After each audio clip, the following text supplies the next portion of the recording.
محبت کا معیار محبوب کی اتباع اور اس کی پیروی ہے، کیونکہ محب محبوب کا مطیع ہوتا ہے اور تابع ہوتا ہے۔ ان المحب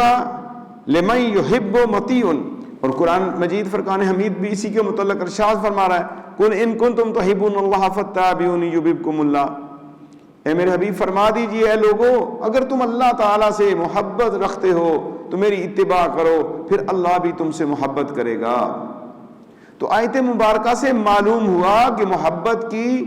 شرط اتباع و اطاعت ہے، لہذا جو بھی سنت اور پابند شریعت ہے وہی رسول اللہ صلی اللہ علیہ وسلم کا محب اور صحیح معنوں میں مومن ہے، جو آقا صلی اللہ علیہ وسلم کے مبارک طریقے پر زندگی بسر کرتا ہے۔ تو اپنے آقا نبی کریم صلی اللہ علیہ وسلم سے محبت کو بڑھانے کے لیے ضروری ہے کہ ہم آقا نبی کریم صلی اللہ تعالی علیہ وآلہ وسلم کی ہر ادا کو اپنا لیں اور اس کے مطابق اپنی زندگی کو بسر کریں، اور محبت بڑھنی چاہیے۔ میرا اور آپ کا محبوب تو بے عیب ہیں، اللہ نے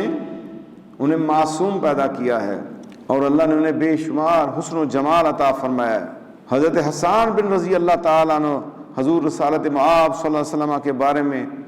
کیا عرض کرتے ہیں، وَأَحْسَنُ مِنْكَ لَمْ تَرَ قَطُّ عَيْنِي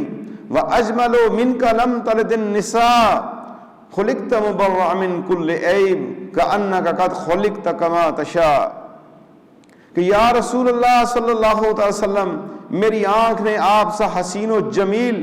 اور کوئی نہیں دیکھا، کیونکہ آپ سا حسین و جمیل کسی ماں نے جنا ہی نہیں ہے۔ آپ تو ہر عیب سے پاک پیدا کیے گئے ہیں، گویا کہ آپ ایسے پیدا کیے گئے جیسا کہ آپ خود چاہتے تھے۔ تو حضور نبی کریم صلی اللہ تعالی علیہ وآلہ وسلم سے محبت کیجئے اور آپ کی ہر ادا سے محبت کیجئے، اور آپ پر کسی قسم کا بھی